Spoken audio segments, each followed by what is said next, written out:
The Grow My Cleaning Company podcast helps owners of cleaning companies just like you to grow your company and yourself so you can make more money and finally get the time and money freedom that probably got you into this business. Discover how to automate and create systems that allow you to grow like crazy without losing control. If you dig the show and want to show some love, subscribe, rate, and review on iTunes. It really helps. Enjoy the show. Hey, Cleaning Nation, Mike Campion here with our special guest, Callum Elson. For you U.S. Canadian folks, this guy is all the way across the pond. For you U.K. folks, we got yourself a national over there. Callum is one of our, we've got a couple paid traffic guys, one for internal, Jared, who you guys might know, and one for external, who more directly helps our clients. And Callum is running ads for owners of cleaning companies every day. So that said, he's super qualified on what is working and not working to get clients. So I will let you talk. I will listen. I will ask questions. I will crack wise. I will make your job difficult. Let's get at it. Yeah, no, it's good to be here again. It's been a while since I've been on an episode. So yeah, it's good. Yeah, I think it's nail on the head with me running ads every day, right? It makes me realize what's working and what's not, both based on like the data that I'm seeing and also based on the conversations I'm having with people that own cleaning companies and, you know, who's converting and who's not. So I think it's really interesting to talk about like advertising tips, right? So like if you're thinking, okay, how am I going to approach a client? How am I going to put out a paid traffic ad? Or how am I going to, what am I going to include on a physical poster? It doesn't matter what the advertising means is. It's about like, what do you include in that to hook somebody in? So kind of three things that I sort of break down, and then Mike, I'm sure you'll be able to delve into a bit more detail about each one from like your vast experience. So for example, the first thing is that, okay, where do I start? So for me, it's always about making things relatable. So the advice I always give to people is like, work out who that target client is for you. And then you need to make them really connect with and feel emotion with what you're saying in your ad, right? So if someone is looking for a clean home, they need to relate with the problems that come with a clean home. So rather than advertising saying, hey, we clean houses, it's this amount of money, contact us here, that's not really doing anything for someone that's at home and has, the messy house and the stressful life and the kids running around everywhere and they don't have enough time to do what they want to do. So instead, it's how can you put across more of a relatable pain point? So start your advertising with, do you suffer with blah, blah, blah? Or does this sound like your situation? And make somebody start nodding their head and go, yeah, actually, that is like me. Like, yeah, someone else feels my pain. Like, this is how I feel every day. And trying to build that connection and sort of a rapport with the client, I think is pretty important for whatever you're advertising, whether you're selling a pair of shoes and you want someone to, experience how bad their current shoes are, or if you want somebody to, resonate with the fact that actually they might need some help cleaning the house or, their facility, whatever it's going to be. So yeah, connecting with those pain points, I know is something, Mike, that you drill into a lot of the people that you work with, of, trying to connect that way. Would you agree? Yeah, I took a couple notes I wanted to hit while you were saying that, because it's such a key thing. And I think this is where most people miss.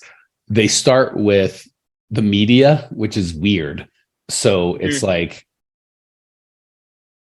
before they decide where they want to go, they start talking about whether they should take a boat or a plane or a car or walk, but they're not clear on where they want to go. And it's like, well, that I really need to know, like if I want to go to my neighbor's house, a plane's probably not a great idea. If I want to go across the sea to see Callum, a car is probably not going to get her done. So what happens is, I think this is the fault of a lot of marketers who are like, buy my YouTube ads, let me write your email copy. Like there's 1,000 ways to connect with customers. They focus on what I'm selling is important. And then customers come to us going, well, should I do Facebook ads? What's a local service ad versus a pay-per-click? I mean, those are all good questions.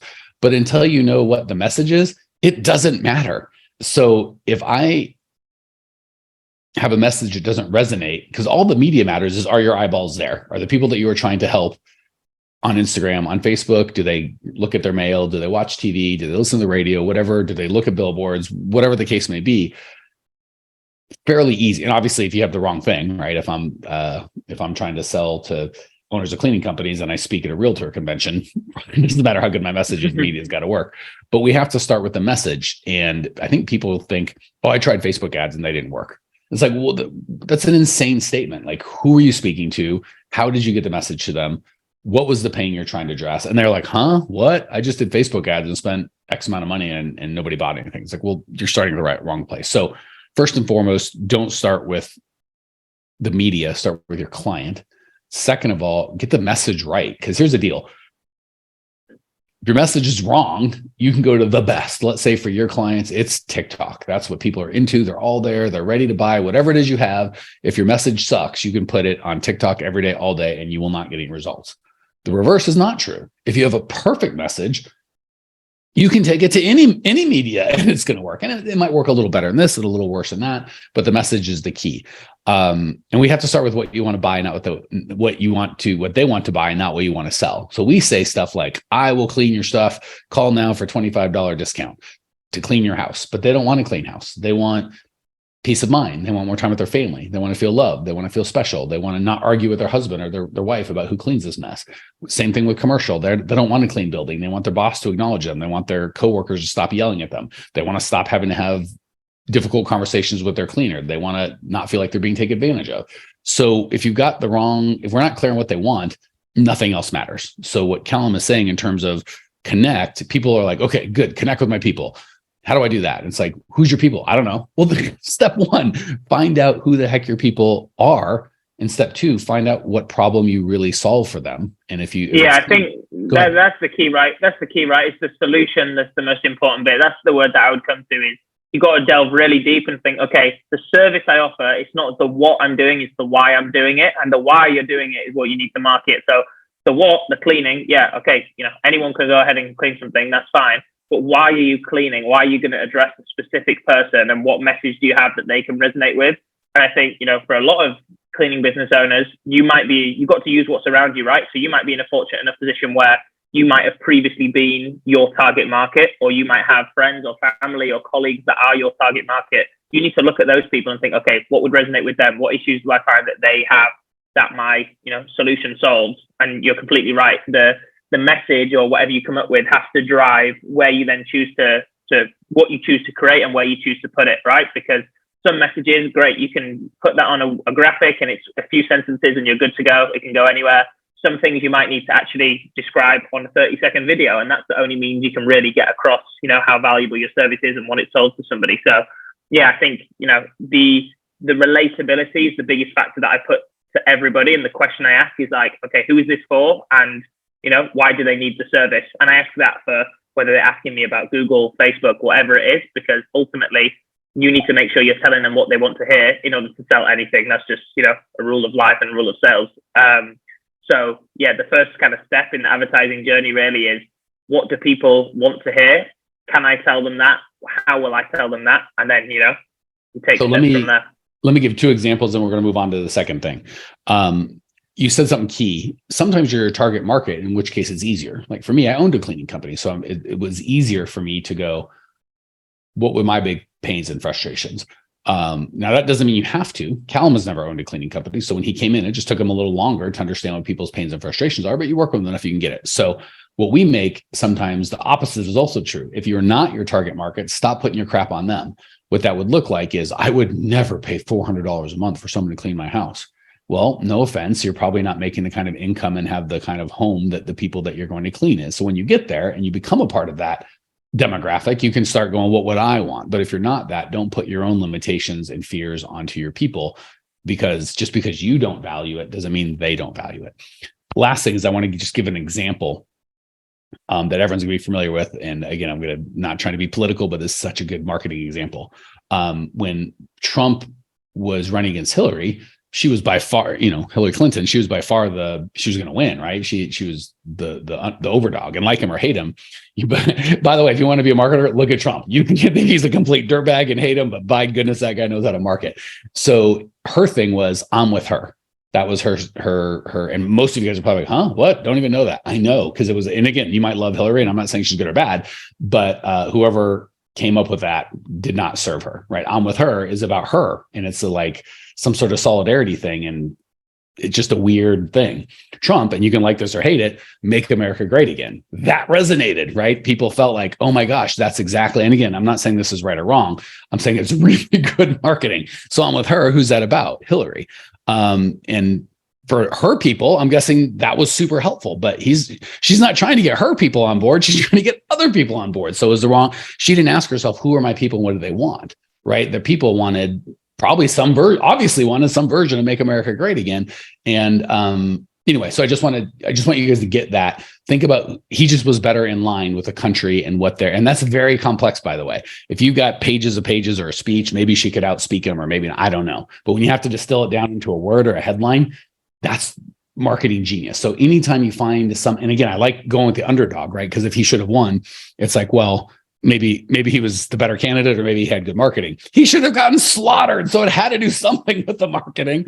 So when you see marketing that you hate or love, look at if it's effective or ineffective and ask yourself why, right? Why? To heck with Hillary or Trump. Why was I'm with her? Why didn't that resonate? And why did Make America Great Again resonate? All right. What's number two, buddy? And one really quick bit of advice on that is when you're on Facebook and you're just scrolling, like everybody does most evenings, what I do, obviously I work in this profession, so maybe I'm a little bit more biased towards it. But when something catches my eye and I stop and I read the headline, or I click read more to see the rest of it, I always take a screenshot, and sometimes I don't come back to it. But when I'm thinking of ideas or how to what else can I do that's creative, I've got then a bank of things that for some reason made me stop. And honestly, it's some weird stuff sometimes, and I'm like, oh, wow, I really have stopped to read that. But sometimes I get some ideas. So yeah, if you're really stuck for ideas, then just use yourself as a case example, like what stops and gets your attention, and see if you can use it. Cool. So my second sort of point and bit of advice, jump straight to the sort of other end of the funnel, or so to speak. So the how to make somebody do something. And then the third one, we're going to kind of deal with that sandwich bit in the middle. So the final piece of the puzzle, right, is if someone's resonated with your message and then they want to take an action, how can you make it as easy and as seamless as possible for somebody to feel the pain, resonate with your message, take an action, and then actually get the result that you want? So in some cases, that might be you want to get on the phone with this person. It might be you want to direct them to a certain web page or landing page or something like that. But what I find with a lot of people I work with is they've massively overcomplicated and over-engineered that system of how to deal with a client. And because they've done that, they've missed out on all of that genuine emotion and that immediacy of kind of like, right, yes, now I'm ready. I agree with what you said. Like, I'm on board. Like, let's do this sort of thing. So what I mean by that in the cleaning example is if someone's going over to a website, they've gone there for a reason, right? You might need to sell to them to an extent, give them a little bit of information, maybe tell them a bit more in depth about your services, depending on what your ad was. But the key thing for you needs to be, okay, how do I get this person's information, or how do I get them to that sales process? Because they're clearly interested in where I want them to go. And that should really not be more than having to click a couple of buttons, right? They might have to input a little bit of information. They might have to click to download something. It should really be as easy and as simple as possible to really remove as much of that friction as you can. So I find a lot of people jump on calls with me and have all these creative ideas about marketing. And then when I ask them about the setup, and I'm like, okay, so where are they going to go after that? They're like, oh, well, I've had this website. And then I look at the website, I'm like, oh, okay, that's like, you've done what's fun, which is the marketing side, and you've not actually thought about, what's your funnel going to look like? Where are you going to push this traffic through? So a key real important thing to do is break down your back end into where are people going to land, landing page, where people going to go, and what's the outcome of that going to be, and then know your internal process for how you then follow up, or how do you capitalize on the fact that somebody's interested in your service.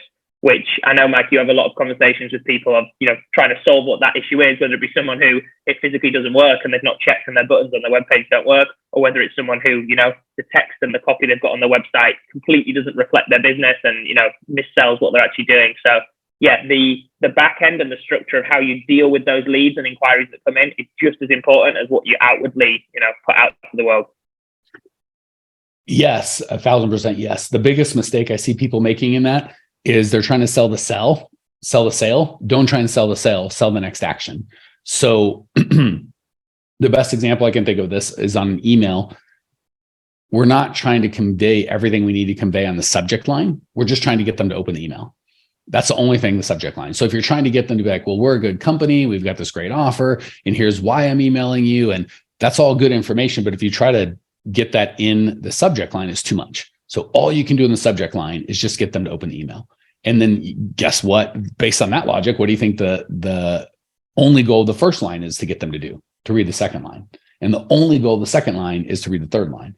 And the only all on down until the line before the call to action. And the only goal of that is to get you to do the call to action. So same thing, we get to a landing page. We try and be like, let me have some testimonials and let me show you why our studies are the best. And let me show you that we were on Inc. magazine. And let me show, and there's 1,000 things. We're trying to make too many sales at one time. We just, to make it simple, like a great email, perfect example is get a headline that makes them, or a subject line that makes them open it. And then you could say, click here and fill out a survey and it'll only take 10 minutes and ba, ba, ba, ba, ba, ba, ba. Or you could break it into little steps. Just email back yes if you're interested. Well, that's super easy because I know I'm at the email and maybe I can click a link and maybe I can't. Maybe I have time, maybe I don't, but I can just email, go back. Yep. Or put in just your email address, not your name, your phone number, your social security number, your weight, your PIN number, just your name and email address. And I will nowadays will autofill a lot of times, and I'll send you this valuable thing. So biggest mistake I see in what Calum's saying is the opposite of making too easy is making too hard. And that too hard is trying to make multiple sales as opposed to just the next sale. So like this podcast, subscribe to this email, sign up for this free webinar, whatever the case is, just a little chunk and make it as easy as possible to go. That's perfect. That slides perfectly into what the third one is. So the third one, to touch on that, is what I call multiple touch points. Everyone's got a different word for it, right? But it's this idea that, like you said at the start, a lot of people say the Facebook ads don't work. Well, what you mean is somebody didn't directly purchase through one of my Facebook ads, maybe the first time they saw it, right? Whereas marketing, you have to view it as this holistic thing where you might touch somebody via Facebook, but you might also hear of you through word of mouth. They might also see you on Google, and then they might also have, seen you where else, or they drove past a sign on the road or whatever it is. And it might be for some people, they only need to see you once and then they, jump to that call to action. For some people, they might have to see you 3-4 times and hear different things and see you in different mediums before they then take an action. So for me, it's how do all of your advertising mediums fit in with each other, and what's your kind of overall strategy towards things? So if you're saying certain things on a Facebook ad and somebody sees it just once and they don't click through, okay, how can you then retarget that person? Which, if you've got a big business and you're quite far down the road and you've got loads of data, you can use Facebook to actually retarget that person in like a retargeting audience. But if you're just, getting started, it might be that you also make sure you have a Google My Business profile. So when people search cleaners in my area, you're going to appear and they'll put the 2 and 2 together and say, oh, I think I've seen that business before. Or you're always present and trying to get on people's podcasts. Or you're having multiple things on the go at once, because it's quite a dangerous game to sit and expect all of your leads to come through one mode of traffic. If Google's your only answer, then imagine Google goes off tomorrow, like your business is done, right? So you want to spread out your eggs into multiple baskets. And it doesn't mean you just, don't go full gas on each one. Of course, there's going to be some way you prioritize it more than others, but making sure that you have those multiple touch points. So if I want to find out the best cleaner in my area, I'm going to see you in a few different places, because actually, the first time somebody sees you, their purchase intent might be quite low. They're having a great day. They're not too worried about the house. Everything's fine in their life, right? But you want to catch them and you want to be available. So on that day where they're really ready to buy, they just want to solve the problem. They've got 5 minutes to fill out the form. They're really stressed and they want to clean home. You want your name to be up there for them to go, cool, right? Now I'm taking an action. So having an always on approach and multiple touch points is that kind of wedge between, okay, these are my messages for people to resonate. This is how they get in touch. And then the middle circle is, where can I be and how can I be seen to make sure that I can resonate with people whenever they need me? Yeah, let me give a simple, first of all, that's a perfect example of synergy, where how 1 + 1 + 1 can equal 4 or 5. So the simplest example of that on a single channel where it works, so you can obviously do the math of how it would work better on multiple channels, is if you're going to spend $1,000 on direct mail, and let's just say each piece costs $1,000 or $1, right? So you can send 1,000 pieces for $1,000. The tendency would be, all right, we'll get 1,000 names and send out a piece of mail.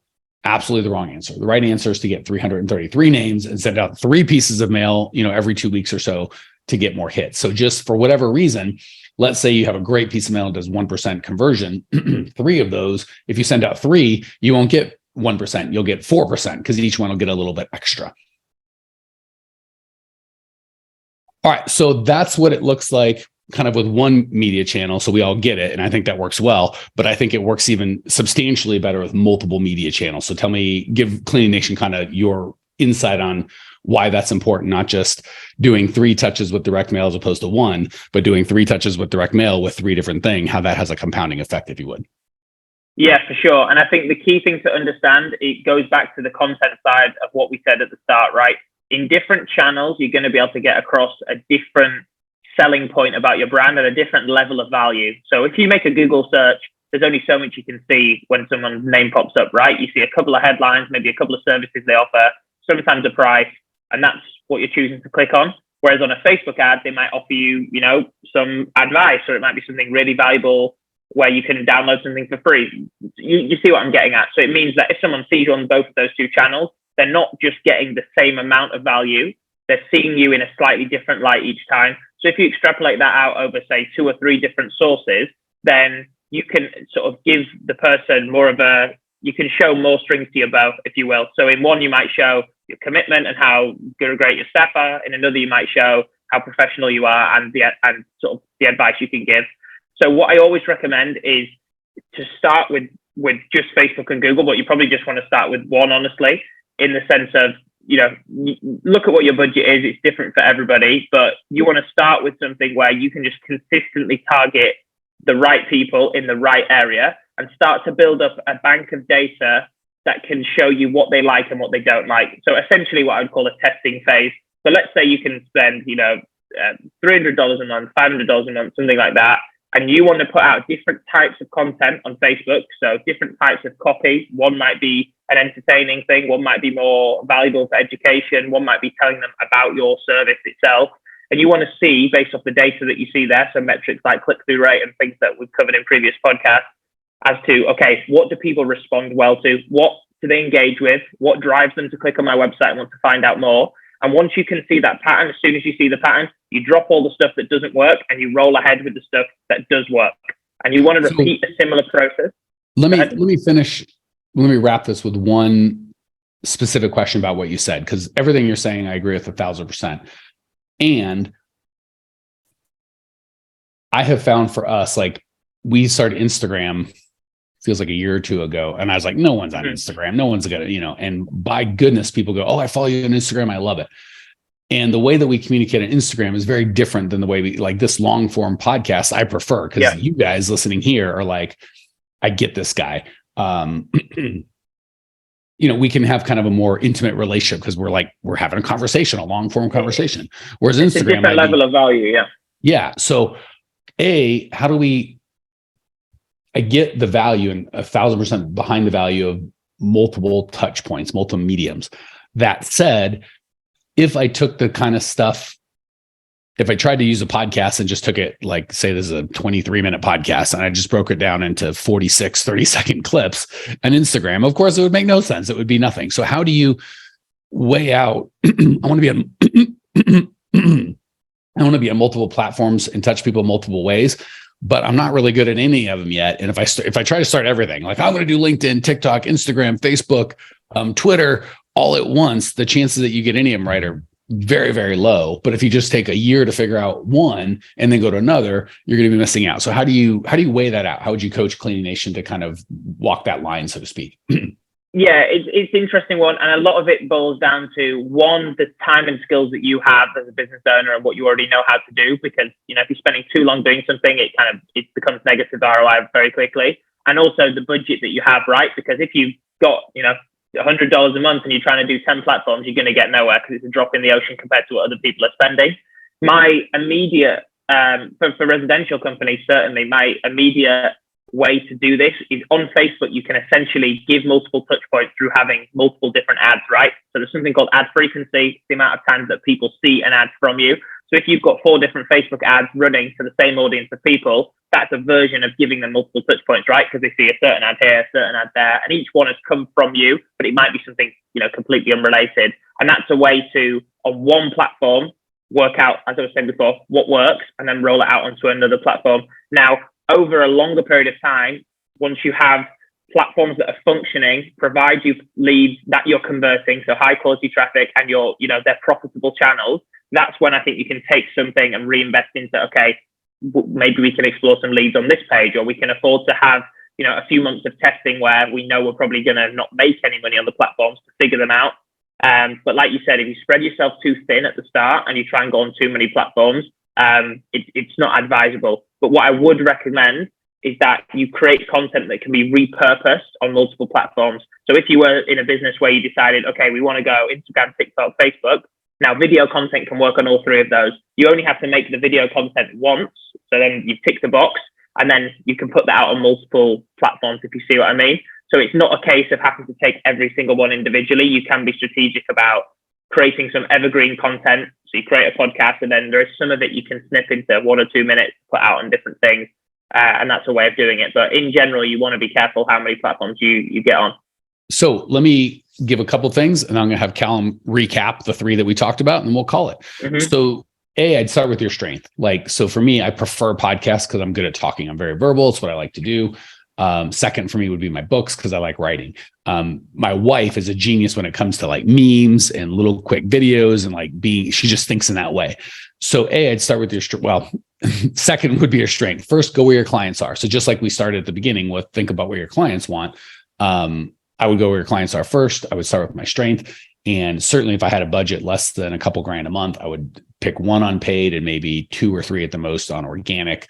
And again, start with what you like. If you're good at talking, a podcast might be great. If you love video, then video might be great. If you're into just quick little hits, Twitter or Instagram or TikTok might be fun. So start with where your strengths are, go where your clients are, and don't judge where your clients are. I was like, my clients are not going to be on Instagram. I was wrong. And it's like, oh, just the females. Nope, dudes as well. And then like LinkedIn, I'm like, oh, I know my commercial clients are going to be on LinkedIn. They are, but they don't check it. Like they hang out. They spend more time on TikTok and Instagram. They're there all the time. So we can kind of have more hits. Whereas LinkedIn, they might check into once or twice a week. So go where you think your clients are. Test everything. Don't tell yourself like, oh, my clients aren't there because I've been burned on that one. And start with your strength. If you've only got one place, and again, if your clients, I would say, I don't think anyone's clients are universally going to never listen to podcasts, right? Last thing, when we talk about where your clients are, residential and commercial are going to be a little bit different. So residential is going to get hot real quick and then get cold real quick because they're probably going to solve it, right? So they get hot, they find a cleaner, they hire a cleaner. They're not hot on that anymore. That whole thing might take 48 hours. So you might want to be on 2 or 3 things that are like, I'm going to get you right now because in a week, you're not going to be interested. Commercial is more of a nurture. So again, residential might only be $300-400 a month times a year or two. So we're talking, $10,000, give or take, for a lifetime value, but they're only going to be hot for a minute, but they're going to be real hot and you can sell them tomorrow. So you could get away with just like, I'm going to be a bunch of Facebook ads and you'll be fine. With commercial and with residential, there might be tens of thousands of people that are your perfect prospect. With commercial, there might be hundreds or just a couple thousand. And they're going to be hot for longer. So you're going to need to nurture that. It's more of a relationship. So to get someone from you're a stranger to you're now cleaning my house can happen in 24 hours. To get someone from you're a stranger to you're going to clean my office building and give you the keys and go through the headache of switching it over and signing a contract, that might take a couple months. So you just got to, when I say start with where your clients are, it's not so much, I hate when my people aren't on Facebook. Bull crap, your people are on Facebook. Like, is it 60% or 30%? I don't know, but it's more than 0. That's for daggum sure. Okay, that's what I had to add to the last piece. Calum, why don't you give a quick summary and kind of give people a call to action? Like, hey, if you want to get started right now, here's the next thing to do, and we'll call it. Yeah, for sure. So yeah, as we discussed, first thing, relatable content. Look around, look at your clients, look at not what you think they want, but find out what they actually want, right? Find people that are your clients, find out where they are and think, okay, what pain are they going through? What do I solve? And think of your content ideas around being able to solve those problems. Not about but about and you them. Can ask them what they want. Yep. Like, you don't have to guess, ask them. Go ahead, buddy. Yeah, 100%. Then it's where you're going to put that content, right? So the immediacy. So can you be on multiple touch points? Can you have an ongoing bank of content to make sure people see different things? They find different values in your business. Some people are really going to care about one thing. Some people are going to care more about another. Being on a couple of different platforms with different styles of content and being able to kind of be seen, essentially, which is super important. And then the final one is making sure that you have that easy, frictionless, simple back end to be able to deal with those leads. And like Mike just said, when a lead's hot, you might be able to get them through the door, sell to them tomorrow. You're not going to get that lead in who just wants their pain solving like that if they've got to go through 3 different forms and then it's, oh, we'll contact you at a random date and time. Make it as super simple and seamless as possible. Someone comes onto your landing page, you just sell the next step, sell the next step, sell the next step until you've got them exactly where you need. And then that's when you have the call and do all the sales that kind of sits outside of the advertising process. So really, if you've got those 3 steps, then you're going in the right direction. But it is a constant not battle, but the constant game is to test and learn. So you'll have some evergreen content that sits there. You know it's always going to perform pretty well. And then around it, you just, okay, let me try this. This is a good idea. Or Thanksgiving's coming up. Let me try this ad on Thanksgiving. And you've got to try, test and learn new ideas as you go. So yeah, my advice would be, if you want to sort of get started, is to go back to that number 1 point and find out what those pain points are. Delve really deeper than you probably think you need to, and find out, okay, what do I solve? What's the actual outcome? All of the clients that you've got currently or potential clients you're going to have, think about what the emotions are they feel before they've had your service and after they've had your service, and work out what it is that you actually do. And then you can go to whatever platform you think suits best from there. Well done. Last thing, Cleaning Nation, I'll leave you with is for any coaches like me, it's good to listen to what they say. Better to, especially if they're successful, it's better to look at what they do. So if that's you, like, well, what are you doing over there? You talk a lot of talk. What do you do? Go to growmycleaningcompany.com. If it's me, I would opt in, because you're like, what kind of emails do you send? How do you follow up? Well, I don't know. Opt in and see, right? And you can follow us. I think we're on TikTok, and we're just starting on TikTok. I think we were like 60 followers. We were like 13,000 on Instagram and 60 on TikTok. So come say hey on TikTok, Twitter, Instagram, Facebook group, website, podcast, YouTube videos. I think that's it. So anyway, check it out. And don't just find me. Any marketer that you think is doing well that you admire, look and see what they're doing, opt into their stuff, and that'll do that. That said, if you want the best content we have for free on how to grow a cleaning company, it's the 5 shifts you need to make right now. growmycleaningcompany.com. Absolutely free. Check it out now. See you there. Well, here we are, the end of the podcast, and you made it. Great job. I've got a little bonus for you for sticking through with me. But like I mentioned before, if you got value out of this podcast and you want to show a little love, subscribe, rate, and review on iTunes, Spotify, wherever the heck you're listening to this thing. Share with a friend, share the love. And as a special thank you for those of you that stuck with me to the end, how about I give you my personal phone number so we can text? It's a great way for me to get to know you, your business, your goals personally. So shoot me a text now, 602-932-6431. That's 602-932-6431. I am the only one who responds to these texts, and I will personally respond to everyone I possibly can, as long as this number is manned. Don't know how long we're going to keep this at the end of the podcast, so grab it now, 602-932-6431. Give me a text, say hey, can't wait to meet you.